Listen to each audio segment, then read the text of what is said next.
मुस्लिम league नून की रहनुमा उज़्मा बुहारी का कहना है जिन लोगों ने पाकिस्तान को एटमी सलाहियत बनाने में अपना किरदार अदा किया उन सबको हराज तहसीन पेश करना चाहिए और वही कौमें जिंदा रहती हैं जो अपने हीरोज को याद रखती हैं, वही कौमें तरक्की करती हैं जो अपने हीरोज को हराज तहसीन पेश करती हैं। आपको ले चलते हैं बराह रास्त लाहौर मुस्लिम लीग नून की रहनुमा उज़्मा बुहारी पंजाब असेंबली के बाहर मीडिया से गुफ्तगू कर रही हैं। पाकिस्तान को एटमी सलाहियत बनाने में अपना किरदार अदा किया, उन सबको खराज तहसीन पेश करना चाहिए और वही कौमें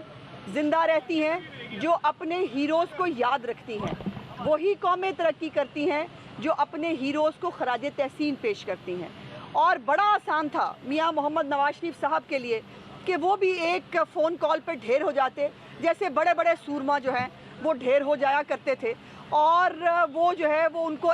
पाकिस्तान को इराक बनाने की धमकी देने के बावजूद उन्होंने कहा कि मेरे मुल्क की इज़्ज़त और मेरे मुल्क की सालमियत इसमें है कि अगर इंडिया ने एटमी धमाके किए हैं तो पाकिस्तान को एटमी धमाके करने होंगे। और मैं समझती हूँ कि मियां मोहम्मद नवाज शरीफ साहब की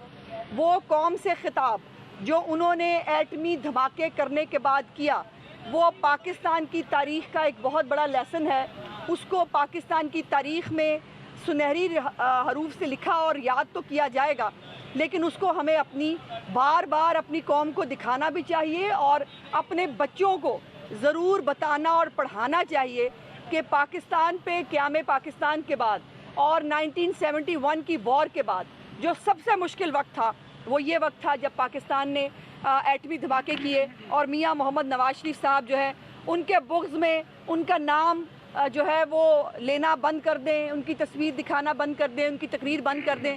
लेकिन उनके इन कारनामों को बंद नहीं किया जा सकता। उनके ये कारनामे जो हैं ये सिर्फ एटमी धमाका नहीं है। पाकिस्तान के अंदर जितनी तरक्की आज तक हुई है वो इंफ्रास्ट्रक्चर के हवाले से हो, वो फलाही मंसूबे हों, तमाम तरक्की मियां मोहम्मद नवाज शरीफ साहब के और मुस्लिम लीग नून के अदवार में हुई है। मैं ये नहीं कह रही कि बाकी अदवार ने काम नहीं किया, यकीनन अपने अदवार में हर एक ने अच्छा काम करने की कोशिश की होगी, लेकिन पाकिस्तान मुस्लिम लीग नून जब आई है उसने इस मुल्क में डिलीवर किया है, महंगाई को काबू किया, रोज़गार दिया, इंफ्रास्ट्रक्चर बनाया, स्कूल कॉलेजेस बनाए, यूनिवर्सिटीज़ बनाई, हस्पताल बनाए,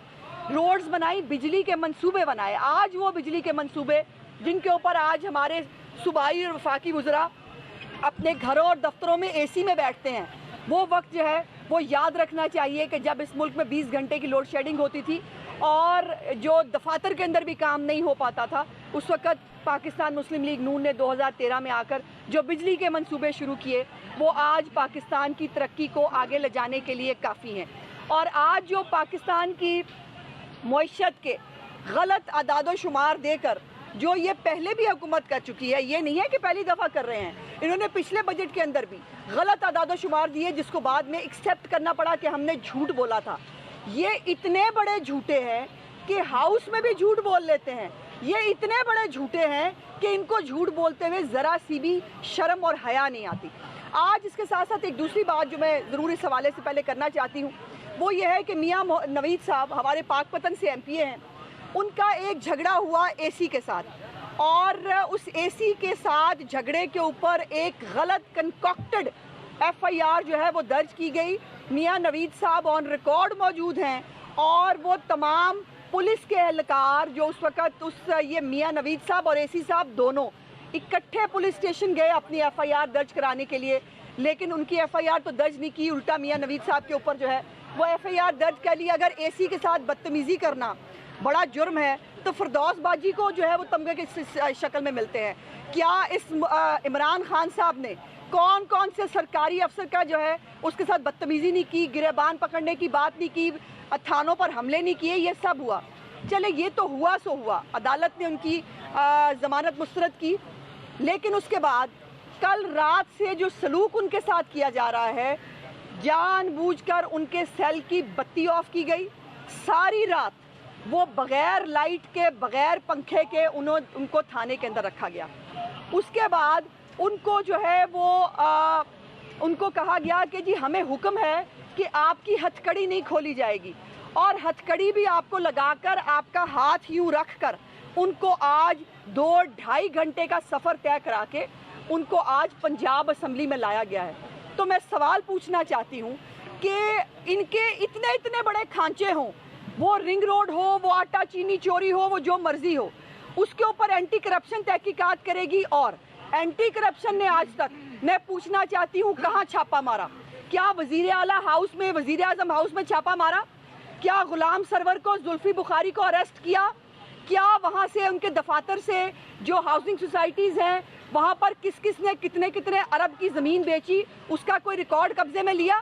जिसका जवाब है नहीं। लेकिन यहाँ पर और हमारे जो जितने MPs MNAs हैं, एंटी करप्शन ने उनको बग़ैर, और मज़े की बात यह है एंटी करप्शन ने जितने MNAs MPs के ऊपर कार्रवाई की, उनके ऊपर किसी FIR में नाम भी मालूम नहीं है कि कौन लोग हैं जिन्होंने ये कंप्लेंट दी है, और कई तो कंप्लेंट के बगैर उठा लिए गए। अब सवाल ये पैदा होता है कि जो बार बार इस मुल्क में एक कानून के नीचे लाने की बात करते हैं, ये कौन सा कानून है कि रिंग रोड के अंदर बार बार, मैंने जैसे उस दिन भी कहा था कि नई नई शाखें निकल के आती हैं,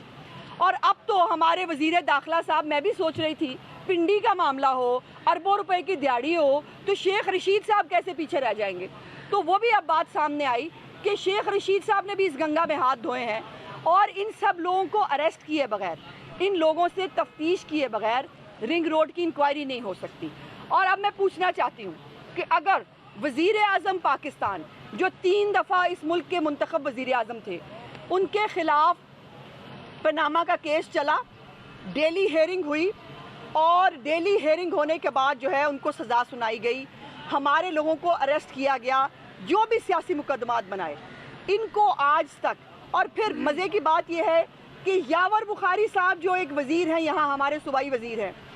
उनकी एक ऑडियो क्लिप भी सामने आया है एक्सप्रेस के प्रोग्राम के अंदर, जिसके अंदर वो एक्सेप्ट कर रहे हैं कि उनके भाई।